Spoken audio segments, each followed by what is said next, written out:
విద్యార్థులకి, తోటి కార్యవర్గ సభ్యులకి, ఆచార్యులు, పూజారులు, మేనేజర్స్ అందరికీ కూడా ఈ గణతంత్ర దినోత్సవ శుభాకాంక్ష. మనం వందే మాతరం అంటున్నాం. వందే మాతరం అంటే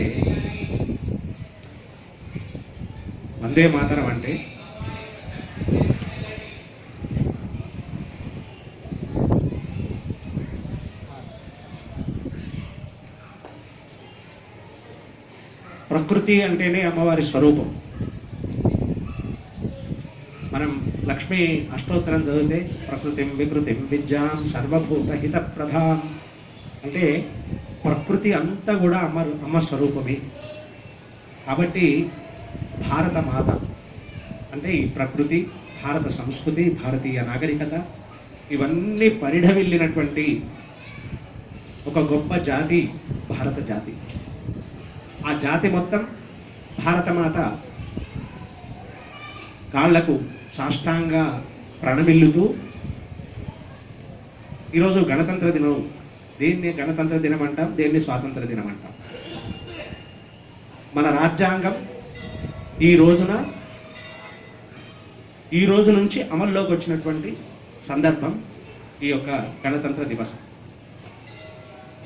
ఏ దేశమైనా, ఏ రాష్ట్రమైనా, ఏదైనా కొన్ని సూత్రాలకు కట్టుబడి, కొన్ని విధులకు కట్టుబడి, కొన్ని బాధ్యతలు నిర్వర్తించే విధంగా దిశానిర్దేశం చేసినటువంటి ఒకానొక అద్భుతమైన ఘట్టం అది. అంటే మనం చాలా ఆలోచించినప్పుడు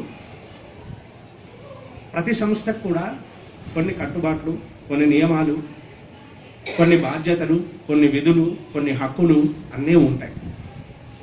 మొన్ననే ఒక వారం రోజుల క్రితం మనం కూడా ఈ యొక్క రిపబ్లిక్ డే స్ఫూర్తితో మనం కూడా మన దేవాలయానికి సంబంధించినటువంటి కొన్ని రూల్స్ అండ్ రెగ్యులేషన్స్ ఇవన్నీ కూడా మనం చేయడానికని ఉద్యుక్తులమయ్యాం. మరి ఈ మధ్యలోనే ఈ గణతంత్ర దివసం రావడం చాలా గొప్ప విషయం. అలాగే అందరూ వక్తలు చెప్తూ మన భారతీయ సంస్కృతి, నాగరికత ఏ దేశాన్నైనా మనం ఆక్రమించాలంటే మొదలు వాళ్ళ సంస్కృతి, నాగరికతను ధ్వంసం చేయాలి.